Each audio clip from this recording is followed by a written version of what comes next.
At what point, Stevie, did you realize, holy shit, I'm in a wrestling business? It's like I remember listening to when they used to do all of these shoot interviews Uh way before YouTube and all this kind of stuff. Anyway, and I got a hold of one of them with Jim Cornette, huh. Uh huh. and his first year with Bill Watts, he made over $100,000. Okay. And right before the event happened, where he they attacked Bill Watts and stuff. Right. They had success in his team against Wrestling 2 and Magna. Anyway, he's like, oh my God, I'm in the wrestling business. He just had this epiphany because he was working in Memphis, but he was a photographer there, Right. and he got a chance to be a manager. But in terms of being part of a storyline and a main event and all that kind of, he said it just hit him one day. It's like, oh my God, I'm in a wrestling business. Kind of Right. like with you when you asked me to do this show, and it wasn't until summertime. I'm like, fuck, I'm on a podcast with Stevie Ray. Right. Even though we're doing it weekly and stuff. Right. So Right. when and if did you have that same epiphany when you went to with Jimmy, WCW or whatever? something like Jim is different because he's around the business doing something else. Whereas, this is the thing. If we was gonna do it, like I said, we had no inspirations to be what everything became. We just wanted to do it, and we just liked doing it. You know what I'm saying? Because I had a good gig at the time. You know what I'm saying? I was like, I had a, what was that? I think I had a 528 BMW. I had my Camaro Z28, and I had a custom motorcycle that had built what they call a CBX. Only one in the city that was like that. So I wasn't doing bad, man. You know what I'm saying? I'm like, right. So, but we like wrestling, but we didn't. And once it, hold on, Plaga just said he died of a heart attack, December 1993. So that's what I'm saying. I mean, once it started to take off, like when we got in Global, I've told a story about how we came to Global December 13th, 1993, y'all.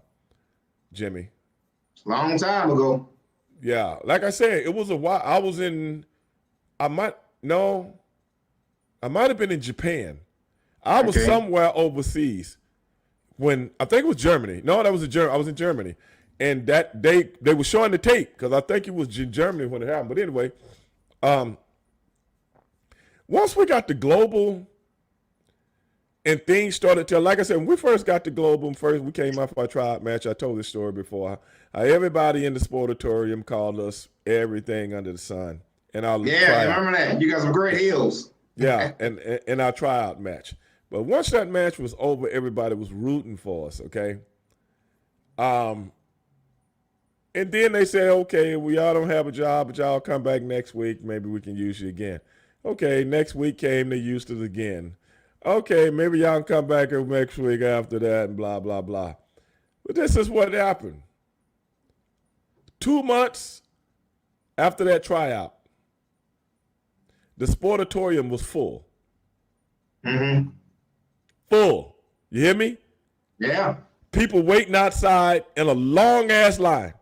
Yeah. Guess who they there to see? Everything experience. That's who they was there to see. Yeah. And everybody had signs. And that's when me and my brother looked at each other like,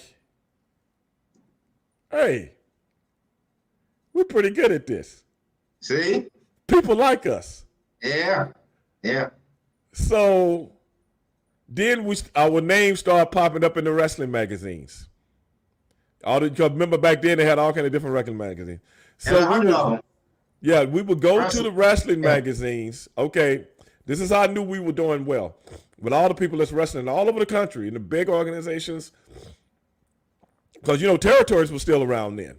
Yeah. A lot of good territories still around then.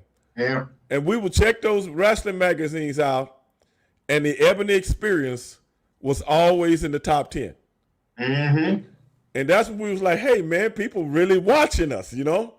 Then we start to go places and people recognize you.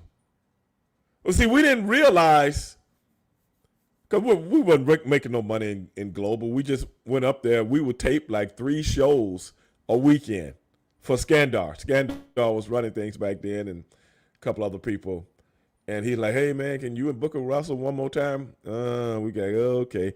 It wouldn't give us no extra money, Jimmy. God rest his soul. That's my man, 50 grand. That's my man, 50 grand. Go, Skandar always pushed. He always pushed for us.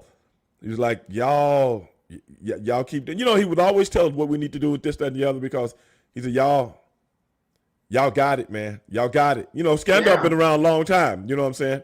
So he was always in our corner, man. So whatever he wanted, even though I ain't getting one red cent, Jimmy. All right. And we done wrestled 3 times, dog, in one night. Dog, I'm tired as hell, dog. But you're so happy to be there. You know, you're just so happy to be there. Yeah. And those people had signs. And then when with Ebony Experience, I mean, the Ebony Experience, it got so hot. And I remember my family used to come down, my sisters and my nieces and nephews, and they saw so many of them living in Dallas. They were young then. And they would be so happy to see their uncles, man, or their brothers. Yeah. And the people was just, man, when I tell you that Ebony Experience ride was like, we felt like the Rock and Roll Express, man. Yeah. You know, we felt like the Rock and Roll Express of the Fantastics, man. That was, as baby faces, we were over that much. I remember Manny Fernandez came in. He got the book. And he pulled us to the side and said, y'all my babyface tag team, and I'm going to push y'all. I'm going to make sure everybody, you know. Because like I said, they had seen this in past years. Right. But they hadn't seen it with 2 black guys. Mm-hmm. Yeah. So that's why I say that was Eddie's vision, is to have 2 black guys as a tag team to give that junkyard dog aura, if that makes sense. Oh, yeah. And it worked. It was Eddie's vision, even though he had gotten fired, it was his vision that, you know, get these guys over with it. And it worked because, like I said, less than 2 months later, bro, we couldn't, when we came out, the place went nuts. I mean, nuts. And when we got into programs with people, they ready to kill the heels. They ready to kill them. Manny Fernandez and who was that? Killer Tim Brooks. Yeah. Got into a fight with the audience one night because they jumped me and my brother. They came out and jumped us from behind after we got through working with somebody. And the people, dude had a fifth. You know, a lot of the time people bring their own whiskey and stuff in there. Dude hit, I can't remember if it was Manny or Tim Brooks in the head with the fifth. And I'm talking about, it's one thing when you see these tapes about people trying to come in the audience. I mean, come in the ring. You know, you've seen them videotapes of fans trying to come in the ring and they get cut off and stuff like that. Yeah. Brother, they ain't got this one on tape. The whole section of people jumped on Manny Fernandez and Tim Brooks.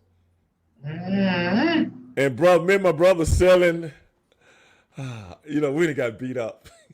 Yeah. You know, they talking shit. We told y'all, Stevie, Ray, Booker T ain't nothing. We're going to beat him, take the belt from him, and blah, blah, blah. Oh, my goodness, man. I still remember that, brother. That was so exciting. That was way more exciting to me than anything I ever did in WCW, if you can believe that. Anything I ever did overseas, anything I ever did in Japan, anything I ever did anywhere in the world. Yeah. Because that was the beginning.